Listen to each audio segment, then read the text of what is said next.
J. Benson Studios presents Journal Entry July 16, 2007. The nights spent between the dashing blonde and I had grown in frequency. What started off sporadically had become an every-night occurrence. I found myself falling in love with him. One night, I dared to ask him his name. Against my better judgment and my sanity, I asked the question, "Who are you?" It fell from my lips before I had a moment to second-guess my choices. "I'm Michael," he whispered into my ear. My Michael, the man that existed only in my mind, yet he seemed so real that I couldn't help but start to believe that he was. He told me that he was a lost spirit searching for someone to love him. He was searching for me.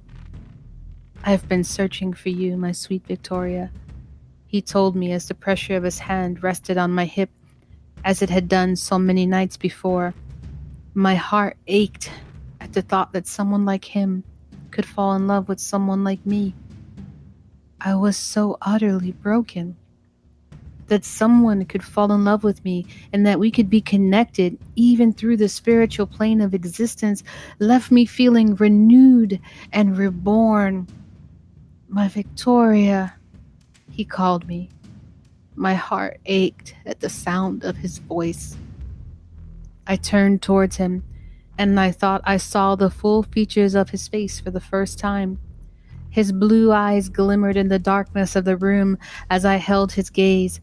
I felt an ache inside my chest, a longing for something that I couldn't have with him. "Michael," I whispered. A part of me was afraid that someone would hear me speaking to him or myself. Yet hard as I tried, I couldn't bring myself to hold my tongue.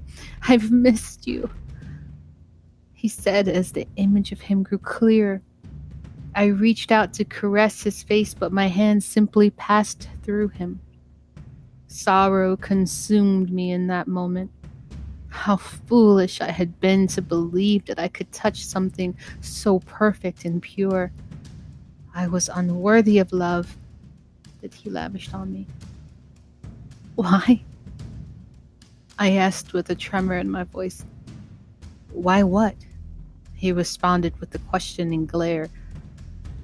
"Why can't I touch you?" I asked as my hand fell onto my pillow. Defeat and despair filled me. He wasn't real. He was merely the creation of my mind.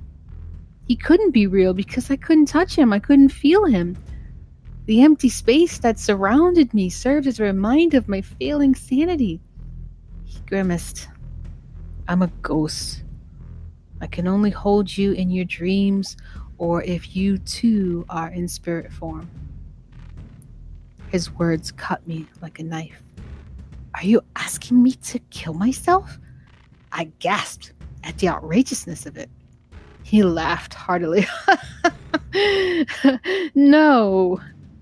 His face drew closer to my own. I could almost feel his breath on my skin. "Do you trust me?" My eyes bored deep into his as I contemplated his question. Did I trust him? My words caught in my throat. "Close your eyes and let sleep take you. Listen for my voice and I will find you." Could you do that for me?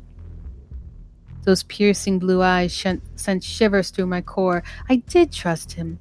It was hard to admit that to myself, but I knew it was the truth. He had succeeded in taking everything from me, even my will. If I should perish to be with him, then it would be a small price to pay. I closed my eyes and could almost feel him smiling at me. "Good girl, sleep. Come to me when I call you."